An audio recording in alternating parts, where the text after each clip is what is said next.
In this day and age, humanity had plunged headfirst into chaos. Monster invasions were no longer an emergency, they were routine. But just as the world teetered on the edge of destruction, something awakened. Humans began to receive superpowers, unlocking mysterious auras that shimmered with color, colors that marked strength. Blue was the weakest, red the pinnacle, an unmistakable sign of S-rank power, as the Manhwa crowd would call it. Those with such gifts became known as heroes, the last line of defense between what remained of civilization and the monsters clawing at its borders. Among them was a girl, one who had dreamed of heroism ever since she was small. Her powers awakened during middle school, healing, a gift for restoration. And when she registered with the Hero Association, her rank was a shock, A rank. But not all dreams survive the battlefield. During a mission gone horribly wrong, her team was obliterated, crushed, torn apart. A teammate lay before her, barely breathing, desperate for her powers. And she, frozen by fear, couldn't move, couldn't activate anything. Her body locked, her gift dormant. She stood still, while someone died. And what good is a healer who cannot heal? That moment marked her fall from grace. In the present day, her face still loomed large, but only on a billboard. Flashing high above the streets, her smile now marketed heroism like a fast food combo meal. The ad urged the public to join the association with her face as the bait. Below, passers-by looked up. Some admired her beauty. Others questioned why an A-rank hero had been reduced to a mere digital poster girl. None of them knew the truth. The girl who once dreamed of being a savior now served as a mascot, used as an object, paraded for her appearance, stripped of everything but image. She kept her identity hidden whenever she walked the city. She didn't want to be recognized, not as a failed hero. So when she overheard boys commenting cruelly about the girl on the screen, not knowing she was just steps away, she bolted in shame, only to slam directly into a pole. Stars danced before her eyes as she stumbled. But then, something caught her attention. Just beside the pole, a small box, and in it, a cat, curled up tightly like it had been tossed aside. Concern overtook her embarrassment. She knelt down, wondering who could have been so heartless. But her gaze landed the cat's tag. One word: stronger. She looked up. Across the street, a gym. Stronger cat, gym cat owner? The logic was tenuous, but unshakable. She scooped up the cat and stepped into the gym to return it. She did not expect what came next. Inside, two very heterosexual men were caught mid-act, though what act exactly no one could say. It had the awkward energy of a family drama, an action movie, and a shampoo commercial all at once. She stood there, frozen, nervous, and then he turned. Malwang, the gym's apex specimen, towering, loud, and dressed in a tiger-themed bodysuit that screamed either dominance or unresolved trauma. He noticed her standing there and misread everything. To him, she wasn't a lost girl with a cat. She was a fresh gym baby, a recruit. He slashed the gym door open dramatically, ready to induct her into the chaos. The girl, still clutching the cat, could only whisper the word, cat. Malwang met eyes with the feline, who stood there like it had just cured cancer. The stare-down was intense, but telepathically, he understood the cat's intention. Then he shouted for his companion, Kiwung, to serve up a plate of jokbal. Protein first, questions later. The girl still had no clue what dimension she'd stepped into. The gym leader circled her, inspecting her posture like a gladiator eyeing a rookie. He casually noted her arms were like noodles. Her knees could give out any second. He didn't recommend improvement. He issued orders. Loud ones. He declared he'd squeeze the lemon's squeezy out of her. Before she could make sense of that disturbing fruit metaphor, the training began. PT, he announced. Then instantly, head up. Engage your core. She opened her mouth to object, but it was too late. He was already shifting routines. One moment, dumbbells. The next, bench press. No breaks, no logic, just chaos, exercise, and sweat. After minutes of this torment, he granted her a 1-minute break. She hadn't even caught her breath when her phone rang. A monster alert. Her eyes widened. She was the only hero within 1 kilometer. Her mind raced with thoughts. She hadn't used her powers since that day. What if she froze again? What if she couldn't do anything? What if she failed? Malwang, seeing her visibly sweating and shaking, assumed she needed the toilet. She tried to say something, anything, but in her nervous state, the words came out jumbled. Even if I have to go. Malwang misunderstood completely. Then go, he said. Do what you want without holding back. Just don't regret it later. Motivational, or so she thought. With renewed fire in her chest, she sprinted toward the monster. Back in the gym, Malwang realized the tragic truth. The bathroom was out of toilet paper, but she was already gone. At the scene, chaos awaited. A crocodile-like B-rank monster stood menacing over rubble. A young girl was trapped under a rock, moments from death. The would-be healer stood frozen. Then, remembering Malwang's words, she charged. She moved. At last. She pulled the girl from danger just in time. The monster turned on her, its fist raised, but something slammed into it first. Malwang. Appearing out of nowhere, he punched the beast so hard it flew into a building. He stood tall, declared himself the alpha male, then looked at her with utter seriousness and said, "The bathroom was to the left." Seconds later, bam! Monster fist to the face. He grabbed nearby rocks and started chucking them like dodgeballs. He laughed. She blinked. Where was his aura? Could he be fighting without any powers? The monster pinned Malwang to the ground. The girl watched from a distance, confused. He had no aura, no powers, yet he faced the monster head-on. She wondered if he had some hidden weapon. Just then, Malwang stood up, dodged a swipe with ease, and began mocking the beast, shouting that he had an A-rank hunter by his side, so show some effort. He pointed straight at her. She shook her head. His expression dropped. And then, bam! The monster smashed him back into the ground. The monster continued pummeling Malwang, each strike louder than the last. He took the hits, one after another, with no defense, lying beneath the force as the girl stood by. She stepped forward once, unsure, trying to help. But the fear returned. Her confidence crumbled. She couldn't heal no matter how hard she tried. And as Malwang took another crushing blow, he lay motionless. Once again, she couldn't do anything. Tears began to fall as she stood there, helpless. Her power, her purpose. It all felt meaningless. But then, Malwang rose. Bruised and battered, he still stood. His body barely held together, but his mouth never slowed. He mocked the monster again, claiming it was holding back on him. More hits followed, dush, dish, thush, each one landing harder than the last. Through the haze, he noticed the girl crying. Even then, he didn't falter. He told her it wasn't her fault, that she should stop crying. Something sparked in her, a flicker of the fire she once had. Before the monster could land another strike, she rushed forward and activated her healing. Light surged from her hands, and in moments, Malwang's injuries vanished. Now fully recovered, he grinned with renewed energy. He was excited, not just for the fight, but because he now had a newly awakened girl at his side. He grabbed the monster by the neck and flung it across the field. Then, with both hands, he lifted a nearby pole and smashed it down, sending the creature flying into a bus. At that moment, Kiwoong arrived, carrying what looked like a nuclear weapon but was, in fact, a lamb shank. He took a massive bite, and his body instantly rejuvenated. The scene resembled something out of a food anime, complete with exaggerated reactions, but the monster recovered too and launched an attack. Kiwoong blocked it, with the lamb shank, unleashing a named move, Protein Dumbbell Hammer. He continued striking the monster, even taking a few hits in return, but each time the girl healed him instantly. Finally, with one massive slash, they brought the beast down. Malwang pointed at the girl, declaring it the beginning of her new story. She raised her hand, overjoyed that she was able to help, but her blood-stained hand was grabbed and used to sign a gym registration form. Malwang cheered. She stood there, stunned, realizing what she had gotten herself into. Later, Ji-hyun began training at the gym under Malwang's direct supervision. The training was harsh, focused, exhausting. She questioned why she was there, but he had promised to turn her into the healthiest life form on the planet. Though her body struggled, the fact that she could use her powers again made her feel alive. She wondered if the Horse King had something to do with it, if being around him somehow helped. As she lay on the mat, the cat curled up beside her, cozy and still. She thought the cat was comforting her, unaware it was simply making sure she didn't leave. Kiwoong came over with a bottle of water, telling her it was always hard the first time, but it would get better. Every drop of sweat would bring results.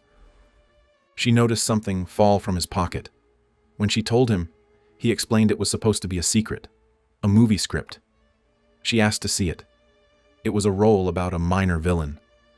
She joked he must be disappointed he wasn't the lead, but he told her he liked being the villain. It made the protagonist shine. With a quiet smile, He admitted he enjoyed being hated. Ji-hyun was quietly impressed. His mindset was strong. He didn't care about others' opinions. She thought about asking for an autograph later. Suddenly, the air shifted. Ki-woong began lifting weights, dumbbells to the shoulders, then over the head. Just then, a roar came from the other side of the gym. The Horse King. He hurled a storm of insults at Ki-woong, brutal, relentless, ridiculous, every sentence louder and more outrageous than the last. "You worthless piece of shot! Is that all you've got? Calling you trash is an insult to trash. You couldn't win an arm wrestling match against a damp paper towel. You eat like a beast but lift like a sponge. Did your protein run away from you? You are the luggage while I am the full package. Telling people you train here is defamation. Pack your sorry gains and get out. You pay rent for that barbell? Then pay mine too, dumbass. You'd lose a lifting contest to a goddamn anchovy. You want to eat above-average chicken breasts with below-average lifts? Get real." Ji-hyun was stunned by the language, asking what he was doing, but the abuse continued without pause. Ki-woong surprisingly asked for more. The more he was insulted, the more strength he found. Finally, he pushed the weight above his head, rejuvenated. The image of Ki-woong shattered in Ji-hyun's mind. After all the insults, he looked completely refreshed. Later, a public support request came through. Heroes were needed to clean up the aftermath and assist in rebuilding. Before Ji-hyun could react, Ki-woong had already rushed outside. She tried to stop him, saying it was for heroes only. Malwang told her Ki-woong was a B-class hero too. At the site, hunters were already working. Ji-hyun and Malwang arrived to help, but a nearby hero recognized her. He asked if she was the Cure Girl. After confirming it, he got excited, said he saw her TikTok Tanghulu challenge. He started asking for another one. He became pushy when she declined, saying she was on a mission. He told her Cure Girl didn't do missions like this. Just do it once, or maybe shake her hips a bit. He offered to buy her dinner. She told him to stop. Before anything else could happen, the Dark Horse appeared, interrupting with some bizarre uwu behavior. After his little dance, he asked for dinner too. The yellow-haired hero picked up Malwang. He recognized him from somewhere. 3 years ago. A group of students smoking in a no-smoking zone. Malwang appeared and told them to stop. They insulted him, called him a hairy geezer. In response, Malwang beat them so thoroughly that one of them started pissing himself on the spot. Now, in the present, Malwang looked at the yellow-haired hero and asked if he'd quit smoking. The yellow-haired hero shouted he'd been looking for Malwang for ages, and now a hero himself declared he was more of an adult. Flames burst from his hands as he used his skill, sending a hot wave of fire toward Malwang. He made fun of him loudly, saying he wasn't the same person anymore and that someone unawakened like Malwang should be punished. But when the fire died down, Malwang hadn't moved. Untouched and unbothered, he came out of the fire like a phoenix and landed one hard punch.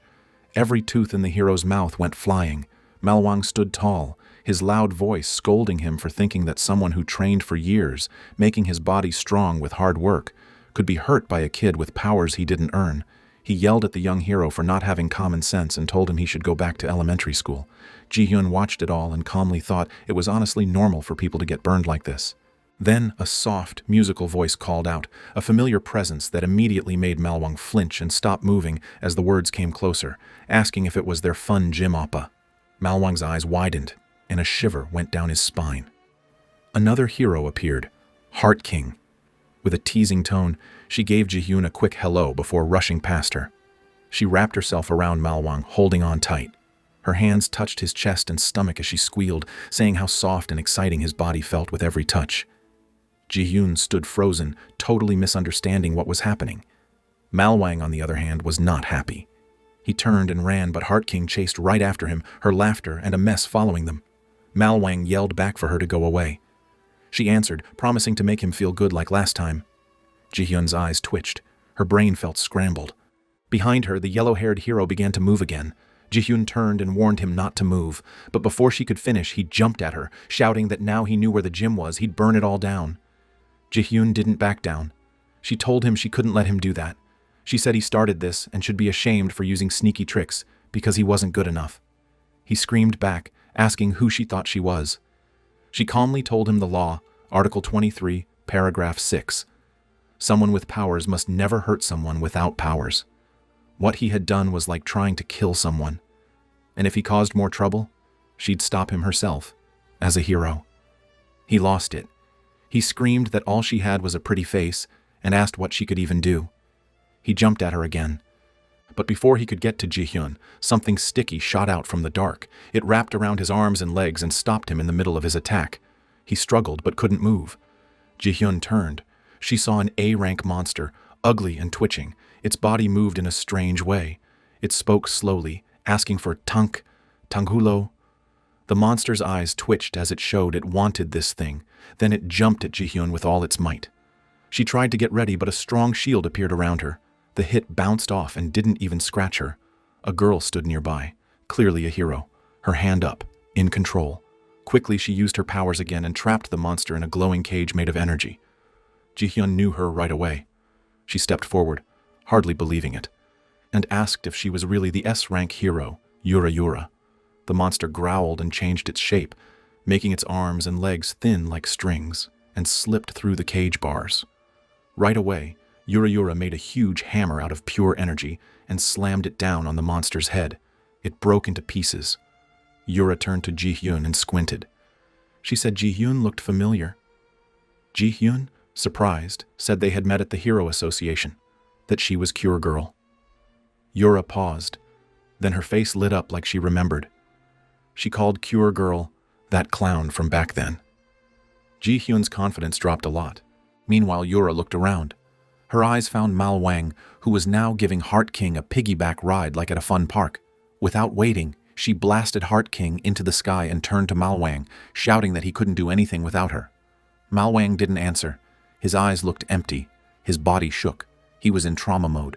Tears fell from his face. Ji-hyun stepped closer to make him feel better, but before she could say anything, Yura's face changed. She looked at how close Ji-hyun and Mal Wang were. Something inside her twisted. Mal Wang, still very upset, gave Yura a small smile and asked why she hadn't come to the gym lately. She answered by being rough. A giant hammer appeared and smashed him into the ground. Ji-hyun blinked. She started to wonder how many women from Mal Wang's life would show up with their own problems and big weapons. Behind her, no one saw the monster's pieces come back together. It stood up again, quiet, hiding, and jumped again. Mal Wang, without a second thought, blocked the hit and protected Ji-hyun. She turned, shocked. He grinned and told her to be careful. She asked if he was okay. He told her he was fine.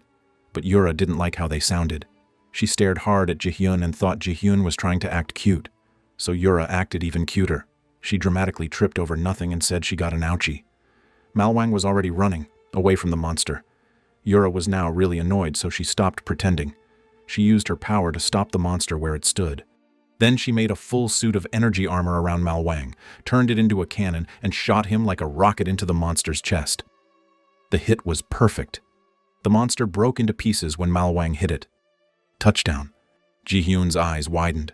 Something flashed around Mal Wang. It was a quick, light shimmer, not any aura color people knew. It didn't follow the rules. She wasn't sure if it was real or if she just imagined it, but she had seen something. Mal Wang casually turned to her and asked if she was hungry.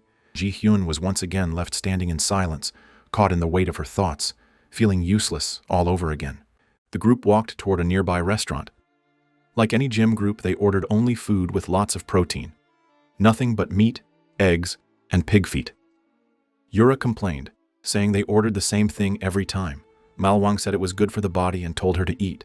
Outside, she groaned. Inside, she felt happy. She thought he had a strong but kind way about him, and then wondered what she was thinking. Mal Wang turned to Ji-hyun, asking her to eat too. Ji-hyun said no, saying she wasn't hungry. Her stomach rumbled loudly, giving her away. She paused, then said she was on a diet, but she thought to herself she could never say. It was because she had anorexia. Mal Wang got very upset. A diet? He said extreme diets were not allowed. Healthy meals after exercise were a must. A healthy body needs good food. He made her take a bite. The taste hit her like a shock. Her face showed pure happiness. It was so good, she couldn't even hide it. Yura, sitting across from her, noticed. She felt like it was a contest if Ji-hyun was getting attention. So Yura started eating food too, as over-the-top as possible. Mal Wang just smiled, eating his pig feet, happy to be around protein and quiet. Sometime later, Ji-hyun was at the gym exercising. She noticed significant improvements in her physique, likely due to Horse King's exercises. She felt healthier and less depressed. Suddenly, someone approached her from behind, calling for a brother, startling her so much that she tripped and fell. Scared, she turned to face the stranger. a young woman clutching a cardboard sign, urgently requesting help to stop her brother. The girl shared a backstory filled with hardship. Having lost their parents early, her brother stepped up to fill the void, tirelessly working day and night to support her. He saved enough to send her abroad for her education, allowing her to graduate college. However, upon her recent return to Korea, she found her brother acting strangely, frequently saying an odd catchphrase and rarely coming home. Concerned, she disguised herself and secretly followed him to the gym, suspecting involvement with a bizarre cult, specifically led by a man she described as the cult leader with the tiger print underwear. Ji-young attempted to reassure her that the gym was simply a place for exercise, but before she could finish, loud noises interrupted their conversation. Curious, they peered inside and witnessed a bizarre scene. 4 menacing rock star types shouting aggressive phrases like, "Die hell," and "Go to hell," while charging wildly through the gym, leaving unsettling patches of blood-like marks on the walls and floor. Intrigued and confused, the two decided to follow the strange group.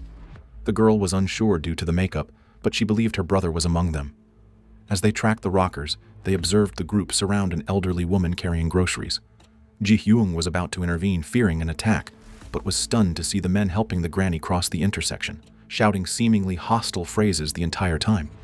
Further along, another bizarre act unfolded when one of the rock stars seemingly assaulted something above a child's head, only to realize he was merely retrieving a ball stuck in a tree, aggressively telling the kid to be ready next. The absurdity confused Ji-hyung further, causing her to question their intentions. Eventually, their pursuit led them to a suspicious hideout filled with robed, fearful-looking individuals paying at an entrance, deepening Ji-hyung's suspicion that this was indeed a cult. Determined, she and the girl disguised themselves, entering the venue after a chaotic entrance that involved minor injuries. Inside the enormous auditorium, they found themselves amid a fervent gathering. Suddenly, a familiar voice startled the girl. It was indeed her brother. Another dramatic scene unfolded as someone dragged a body onto the stage, revealing Horse King beneath a mask. Chaos erupted with chants demanding a sacrifice, shocking Ji-hyung deeply. Horse King raised a sword dramatically and slashed downward, splattering what appeared to be blood everywhere. Ji-hyung collapsed from shock, only to realize moments later it was ketchup from burgers filled with protein and fat, part of a bizarre fitness-oriented charity event. The room erupted into enthusiastic chants and rigorous exercises like mega deadlift and power lift, revealing the true nature of the so-called cult, a harmless, fitness-driven charity gathering. A relieved Ji-hyung and the girl watched everyone, including gym members, energetically participating in exercises. Realizing her fears had been unfounded, the girl understood her brother was still the same caring person who had always tried to make others happy. Inspired, both joined in the energetic charity event. Meanwhile, unnoticed by anyone, far away in space, a massive spaceship ominously approached Earth. Something none of them would expect of how dark it was to become. Sometime later, the group gathered once again, Manhwa included, chatting excitedly about the concert. The energy was high and their faces glowed with joy as they recalled the night's highlights. The reactions during Horse King's part had been particularly intense, drawing a lot of attention. Manhwa took special pride in one moment, referencing the infamous ketchup scene. Dave, the brother of the girl from earlier, seemed especially close to him. As a playful gesture, he threw red juice onto Manhwa, imitating the chaos of that scene. Caught off guard, Manhwa quickly wiped the juice from his face and gave chase, laughing and cursing as he ran after him. While this commotion played out, Ji-young and Yura arrived backstage. Observing the group closely, Ji-young suddenly realized the truth. All of them were members of the Mega Dead Band. The sight left her stunned. Meanwhile, Manhwa caught up to Dave, playfully choking him in mock punishment for his prank. The mood was chaotic, but light. Once things had settled, Manhwa and Ki-woong started to leave to go to the toilet. On their way out, they were stopped by a girl, bright-eyed, energetic, and completely unknown to them. Manhwa was immediately overwhelmed with excitement. It was the first time he believed a girl had approached him as a fan. Just as he was building expectations, she turned her attention to Ki-woong instead. She had recognized him from the concert venue and nervously asked if he had a girlfriend. Ki-woong, caught off guard, denied having one. Emboldened, she quickly handed him her number and told him to contact her. Then she rushed off, leaving Ki-woong speechless, and Manhwa lying on the ground in quiet sorrow, emotionally wrecked by the misunderstanding. Back where the others were still gathered, news arrived that the donation collected from the concert had been safely delivered. the group broke into cheerful celebration. Despite their chaotic behavior and eccentric appearances, Ji-hyung quietly acknowledged the truth. These people had warm, sincere hearts. Yura confirmed the sentiment. Both Horse King and Dave had a long history of supporting those affected by monster attacks and family tragedies. Those they once helped had banded together to form the Mega Dead Band. Now, they used the concert proceeds to assist others, just as they had once been helped. Ji-hyung, shy but excited, admitted that while Horse King was undeniably strange, he exuded a contagious energy. Seeing how many people followed and trusted him, she realized that being around him felt oddly comforting. She trailed off mid-thought, and Yura's expression instantly soured, jealousy flaring. Quickly changing the subject, Ji-hyung asked how Yura had come to know Horse King and Ki-woong, sensing there was a long history between them. Yura pretended to brush it off but was clearly flustered by the implication of closeness. In the past, Yura had been overweight. Significantly so. During one of her grueling cardio sessions, she collapsed in the gym from sheer exhaustion. At that moment, Malwang had approached her, urging her to stop overdoing it. She had responded with hostility and anger, rejecting him completely. His advice and cheerful demeanor only made her feel more humiliated. She believed he was mocking her, laughing behind her back. Her self-loathing boiled over, and she lashed out, convinced everyone in the gym was judging her. Malwang, however, told her it was a misunderstanding. But before he could say more, Yura bolted, overcome by shame. Later, during another cardio session, she nearly collapsed again. But this time, she was caught and steadied by someone. Turning to look, she was stunned to see Malwang once more. But this time, he had become bulky himself. He'd intentionally gained weight to prove a point. She warned him that people would mock him, ridicule him, and judge him mercilessly. And right on cue, Dave entered, made a disgusting face, and called attention to his changed appearance. But instead of judgment, his friends greeted him with laughter and support. They joked about his size, playfully poked his stomach, and celebrated his rock and roll curves with zero malice. Yura watched, stunned. Malwang explained that people's perceptions didn't change easily. Those who knew and respected him before wouldn't stop simply because of a physical change. He encouraged her to stop punishing herself and to find enjoyment in her journey, whether through exercise or anything else. From that moment on, Yura's outlook shifted. She began training with Malwang, gradually shedding the weight, but more importantly, gaining confidence and self-acceptance. Their bond grew stronger, rooted in mutual respect. Back in the present, Yura stood outside impatiently, wondering aloud what was taking everyone so long in the washroom. Her thoughts were interrupted by a violent tremor beneath her feet. Suddenly, chaos erupted. What felt like an earthquake was, in fact, something far worse. A monstrous spaceship loomed in the sky, its size casting a shadow over the city. Panic swept through the crowd. People ran. Alerts blared from the Hero Association. Evacuation was ordered immediately. Confusion followed. Questions swirled. Should they abandon everything and flee? Could they really call themselves heroes if they left now? Malwang hesitated, unsure. The scale of the threat seemed beyond them, so they decided to leave. But before they could act, a figure stepped out of the spaceship, alien in appearance, grotesque in form. The being observed the crowd with eerie fascination. He remarked on the strangeness of what he saw, life forms he hadn't expected. These weren't the seeds they had planted long ago. The being was confused, disappointed, and eventually furious. The experiment had failed. The humans had evolved unpredictably, and only a small percentage of his intended warriors had emerged. Most had already been eliminated by human hands. He raged against the failure. All the effort, the years of planning, gone to waste. Enraged, he declared humanity a race of parasites and vowed to eradicate them. Confusion rippled through the onlookers. No one understood his ranting until Malwang began walking toward him. The others tried to stop him, warning him to stay back. The alien had arrived in a bizarre, terrifying spaceship and clearly wasn't normal, but Malwang didn't stop. He looked back at them, eyes sharp with contempt. His expression said it all. Were they scared? Weak? Cowards?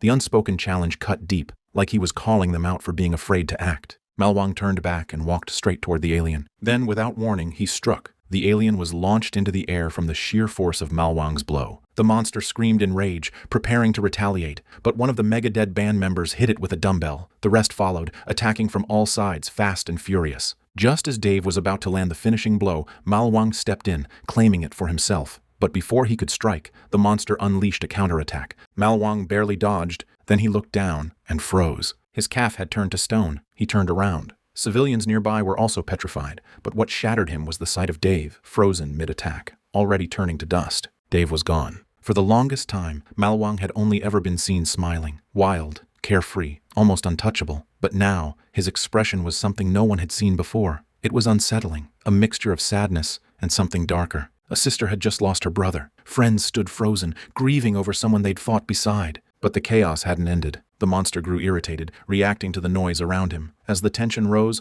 Malwang's body transformed. His aura exploded outward in a breathtaking wave of color, a radiant, rainbow-like energy that pulsed with beauty and power. From inside the alien ship, someone who had been observing for a long time paused, clearly impressed by the surge of power. But Malwang himself was no longer conscious of his actions. He had lost all control, consumed by unfiltered rage. Pure energy poured from him, untamed. He charged at the monster with everything he had, but in his fury, his punches missed. None landed. Each strike was wild, unfocused, crashing into the surroundings and leaving devastation in his path. The monster dodged with ease, taunting him with each failed attempt. Somewhere nearby, Ji-hyung realized what she was witnessing. That light, that rainbow aura. She had seen it before. It was the same as that time. In the chaos, the monster seized the opening and struck him directly in the stomach. Malwang's body jolted, blood spilling from his mouth. The attack didn't stop there. The monster continued, launching a series of relentless blows. Malwang took the hits, unable to counter, but still, he refused to fall completely. Slowly, shaking, bleeding, he stood up again. His entire body trembled. His energy was fading, but something inside him pushed him back to his feet.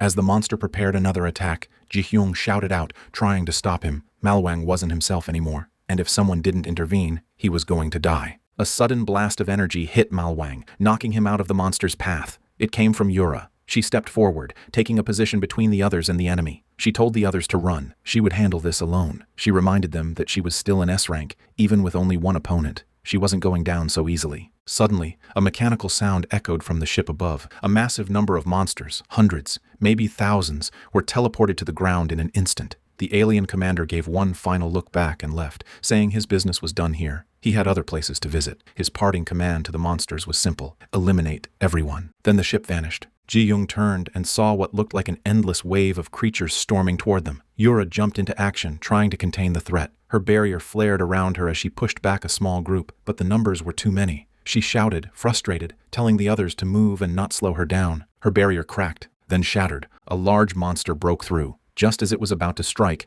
a brilliant yellow beam sliced straight through its body, splitting it in half. Yura turned around to see who had arrived. Standing there was another S-rank hero, a young mechanical genius identified only by his code, U4860. He was known as 21st Century Boy, real name Juhan. His unique ability allowed him to build anything mechanical, a one-man army of engineering. Despite Yura trying to lecture him about arriving late, Juhan's attention was locked on her injuries, particularly a deep cut on her stomach. Anger took over. His machines roared to life, and with a single command, they tore through the monsters like paper, dismantling them piece by piece in a storm of metal and fury. Amid the madness, one figure remained paralyzed by grief: Dave's sister. She was still crying, broken by the loss of her brother. Behind her, a monster crept close, ready to strike, but before it could, a massive hand crushed it on the spot. It was the gym manager. He had appeared seemingly from nowhere. Though he had no abilities, his physical strength was beyond natural. He gently picked up Dave's body and told Yura to take care of the girl and the fallen. Then,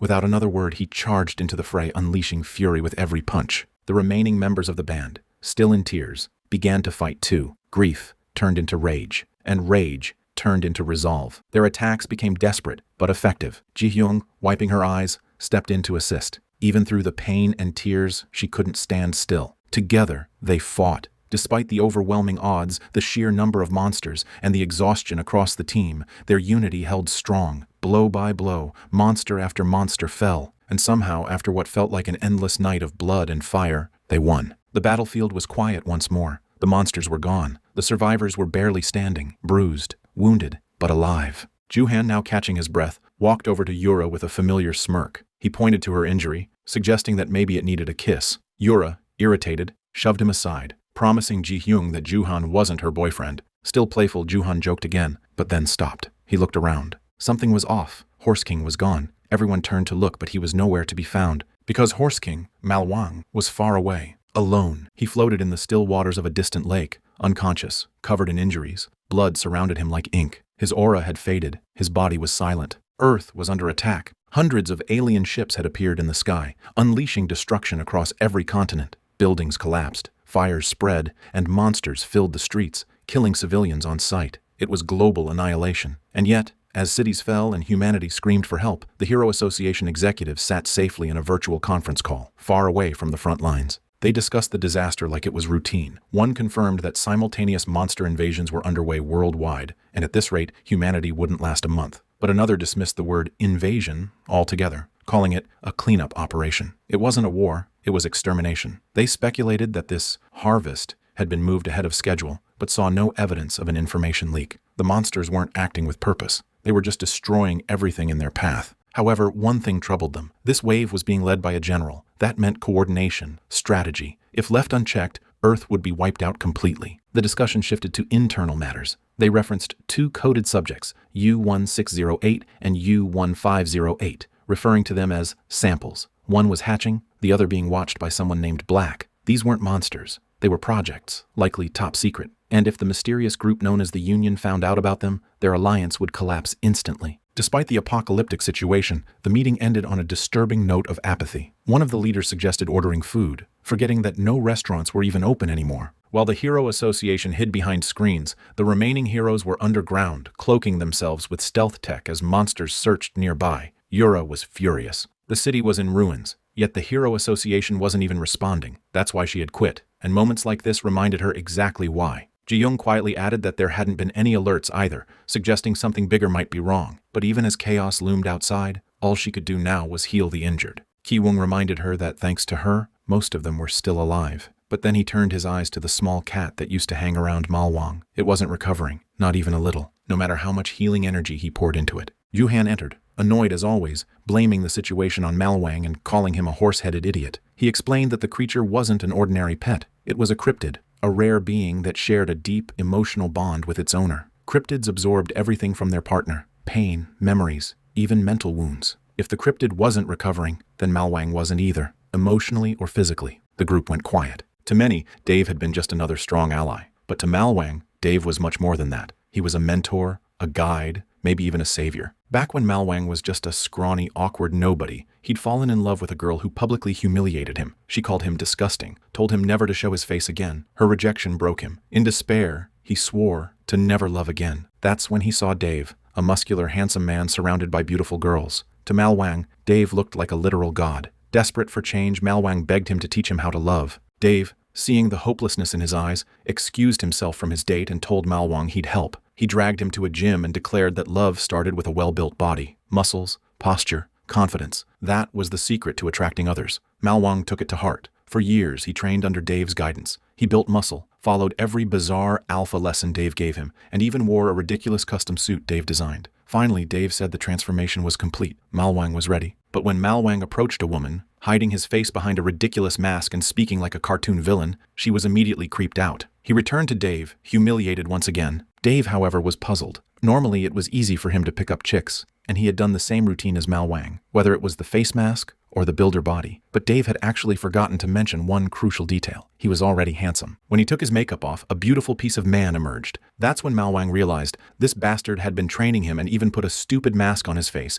But the reason girls were flocking to Dave was because of his naturally handsome face. Nevertheless, Malwang got angry, feeling like all of this had been pointless. Just a fun little memory of the two of them. Back in the present, Ki-woong wondered aloud how Malwang must have felt when Dave died. No matter how absurd their relationship had been, Dave mattered to him. He was a part of Malwang's identity. Yura stepped forward, stating what they were all thinking. Malwang was not in a good place, and they needed to find him before it was too late. She was about to leave on her own, but Juhan warned her it would be pointless. He had already tried using drones. Malwang wasn't nearby. With the world collapsing outside, there was no telling where he'd gone. Yura didn't care. She was ready to go alone, even if it meant dying. Tears welled up in her eyes. Ji-hyung asked Juhan if there truly was no way. He shook his head. "I'm a genius," he said, "not a god." And that's when a god arrived, or at least someone who looked like one. Heart King burst into the room, radiant, dramatic, and entirely absurd. With flowing hair, a glowing aura, and a radar powered by love, he declared he had followed the scent of someone starved for affection. He had tracked it here. Ki-woong tried to run,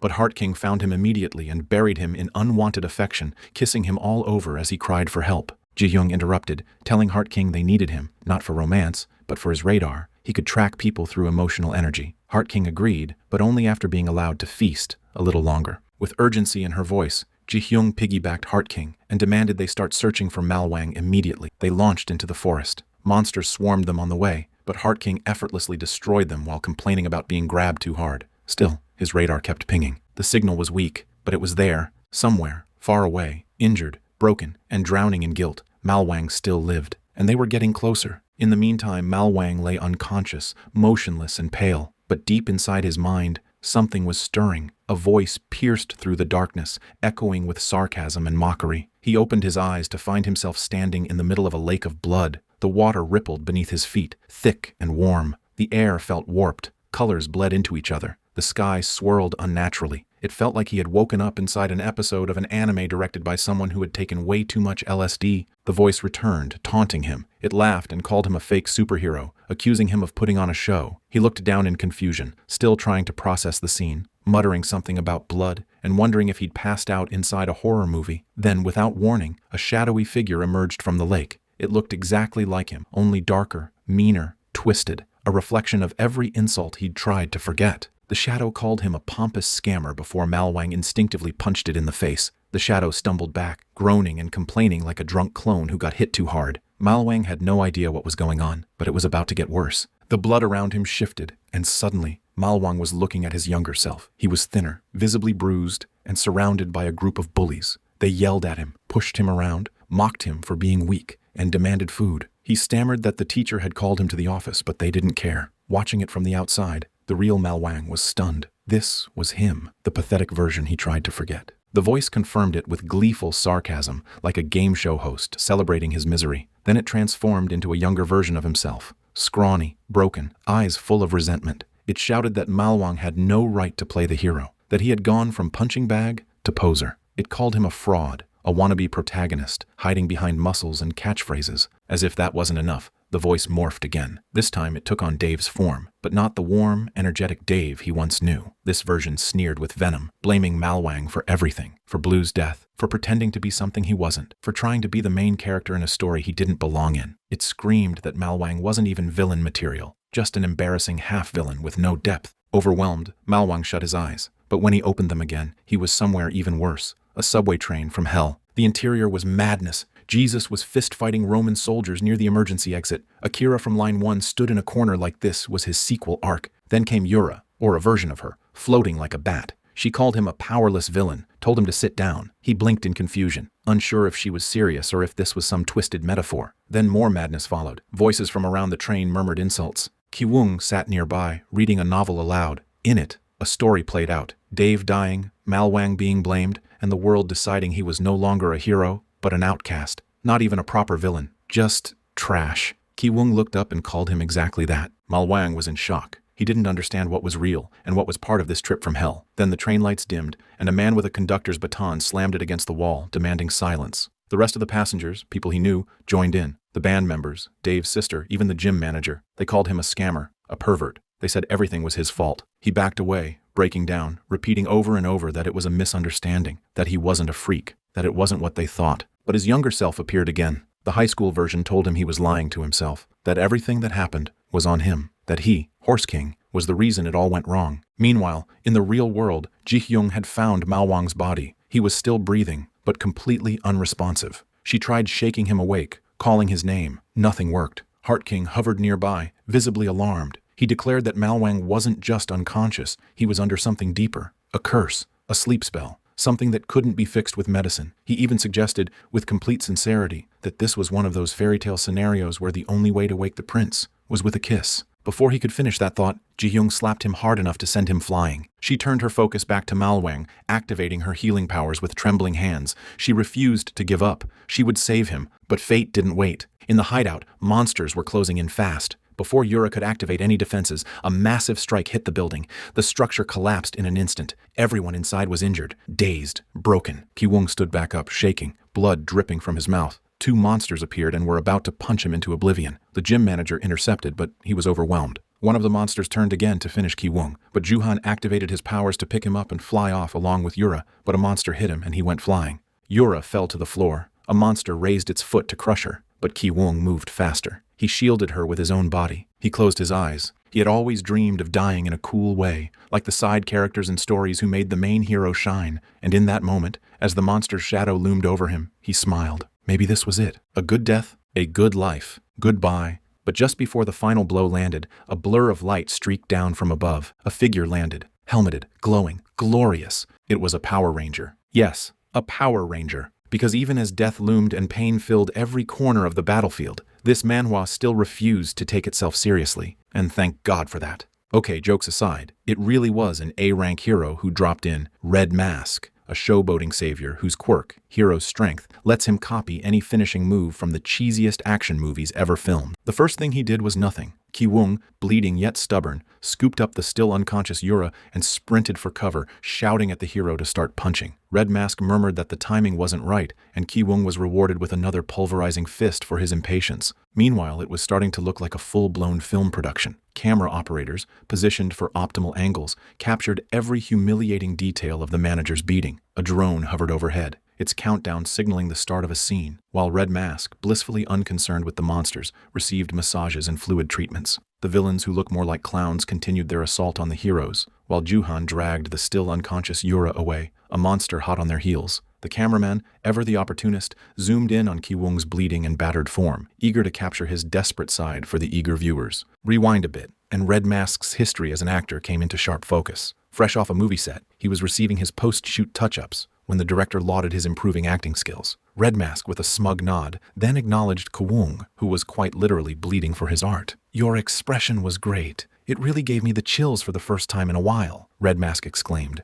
adding a playful barb about villains making heroes shine brighter. It became clear that Ki-woong's brutalization was merely a means to an end, to enhance Red Mask's heroic persona for the cameras. The hero, ever the showman, requested future collaborations to further elevate his own standing, all in the name of justice prevailing. Ki-woong, seemingly lost in the delusion of performance, took beatings for someone solely seeking attention. Back in the present, children across the globe were glued to Twitch, where Red Mask dominated the main page. He made his grand, cliché entrance onto the battlefield with all the predictable catchphrases. "This Red Mask won't let you die. If there are people in danger, I'll fly anywhere. To protect even one more person. I fight today, too." The heroic posturing was in full swing. Hot as fire, fast as lightning, hero of justice, Red Mask appears. Blah, blah, blah. But then, the script took a wild detour. Ki-woong, in a sudden burst of rage, went full Super Saiyan. "You son of a bitch, you idiot, what the hell are you doing?" he roared at Red Mask, his voice dripping with pure fury. He unleashed a torrent of insults,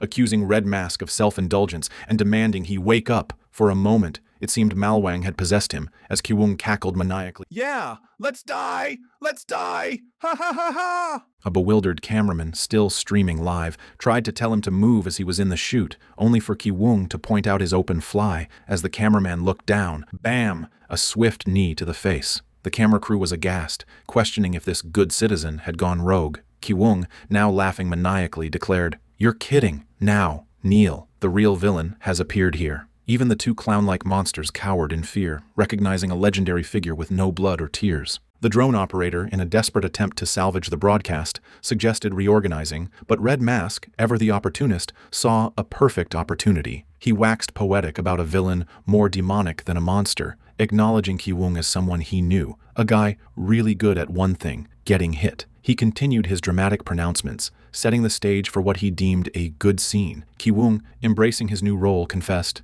"Of course I'm cowardly. I'm a villain. Ha ha ha ha ha." Juhan understandably was dumbfounded. Red Mask, however, egged him on. "Yeah, a villain. Good, that's what a real villain should be." For Red Mask, this was the perfect scene. Red Mask launched an attack, but Ki-woong, with surprising agility, teleported behind him. Red Mask, anticipating this, spun around for a backhand punch, only to halt when Ki-woong used a cameraman as a human shield. The camera, of course, was still rolling, so he stopped. Ki-woong then hurled the cameraman at Red Mask, sending them both flying. Meanwhile, the monsters, who were watching all this unfold like a movie, started clapping. They were impressed. This was next-level evil. Using hostages mid-battle? Genius. They were starting to believe Ki-woong wasn't just a villain, he was the second coming of a demon lord. Red Mask, coughing and regaining his footing, called Ki-woong a damn villain and signaled to a cameraman. The cameraman acknowledged, and Red Mask flew towards Ki-woong, a flurry of punches ensuing. Their battle raged, some hits landing, others dodging. Meanwhile, the manager, who had taken a considerable beating, was stuck in the ground with his neck still buried, murmuring, "It's neck and neck. If he does well, he might win." Juhan, on the other hand, disagreed. He could see that Red Mask had been acting all along, holding back his true strength to keep his audience engaged. Now, he unleashed his ultimate power, blasting towards Ki-woong. But before the attack could connect, he was punched in the face and sent flying. Viewers and cameramen alike were shocked, and the live stream abruptly ended. It was our very own clown monster duo, who, thoroughly impressed by Ki-woong, now believed him to be the demon lord. They bowed, begging to be taken in. Ki-woong, surprisingly calm, acknowledged them, deciding to give this demon lord thing a try. He transformed for a photo shoot with the monsters, but their moment of triumph was short-lived as a colossal hammer struck all three of them, sending them sprawling. Finally, Yura had woken up. She declared, "It's a wrap," and with that, the chaotic spectacle truly concluded. And that it's for me too. If you liked it, please leave a comment and subscribe. And as always, take care.